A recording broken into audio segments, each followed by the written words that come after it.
Leadership is solving problems. The day people stop bringing you their problems is the day they have either lost confidence that you can help or concluded that you don't care. The three most important words a leader needs to hear are, I need help. Communication is a pretty important part of leadership, would you agree? And what do you think the most important part of communication is? What do you think? Matt?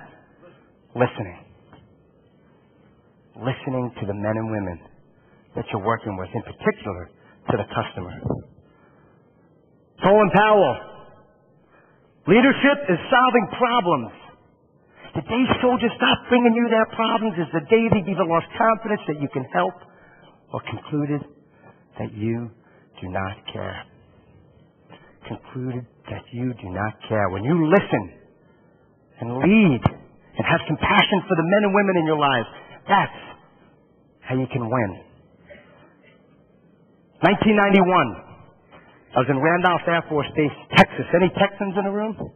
There you go. They're like, yes, I am. I'm from Texas. Obviously, I'm not from Texas. I'm from Alabama, in case you couldn't tell from my accent. I was stationed at Randolph Air Force Base, Texas. Beautiful, universal city. And I was late for a briefing one day. And when you're late for a combat military briefing, there has always got to be a consequence. And for my squadron that year, the consequence was a hot and steamy 12-pack of Krispy Kreme donuts. And I went and picked up those donuts. Knowing that I was going to be late, I ran to the briefing room, knocked on the door. They opened it up. I threw the briefing or the donuts in, and they ran at it like scavengers and tore them up. And I went and sat down, knowing that I wasn't going to fly that day. I was really upset. It was a beautiful day, beautiful Texas.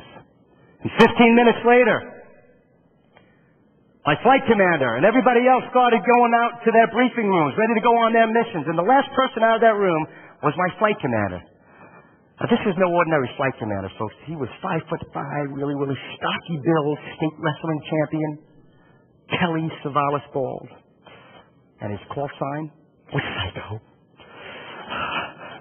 And here comes Psycho making a beeline for me, and he's walking up towards me. What's going on, Waldo? Psycho, sorry I was late, man. Won't happen again. That's all right, Waldo. Listen, man, this isn't like you. You're never late. Is everything okay at home? You need a day off? Seriously. Talk to me. I'm like, Psycho, listen, man. I screwed up. My alarm went off. Won't happen again. It's like, that's all right, Waldo. Let me know if you need something from me. Push it up. And he never mentioned a thing about it. Do you think I thought he cared about me? Do you think he realized that I might have had a life outside of the fact that I was a fighter pilot in that squadron? That I might have had issues that have taken precedence over flying that mission that day? How many folks, by raise of hands, have issues and lives outside of work? By raise of hands, right? Isn't it nice to know that you work with someone in your company, a coworker or a supervisor, who acknowledges that? Well, how do you think my loyalty was to Psycho after he acknowledged my humanity first and the fact that I was a fighter pilot second? What do you think, Mike? Think I wanted to push it up with him? Think I wanted to sweat more in peace and come in and work 12, 14, 16 hours, whatever it took? And how do you think it affected the rest of the folks in my squadron, man? How do you think it affected them? I think it made them feel good to know that he had that compassion for you, he had for them. It made them feel good that he had compassion for me, because he would probably have compassion for them as well. And he did. He led that way with everybody. You think they wanted to push it up and put more time and effort in? And they saw Waldo coming in. I was fired up and making it happen. Attitude is contagious, isn't it? Performance is contagious. And guess who ultimately benefited for the fact that we were putting in more hours, prepared to go to battle and become better fighter pilots? Who do you think benefited at the end of the day? Who? Psycho benefited, obviously, because he cared about it. He was a leader. It made him feel good.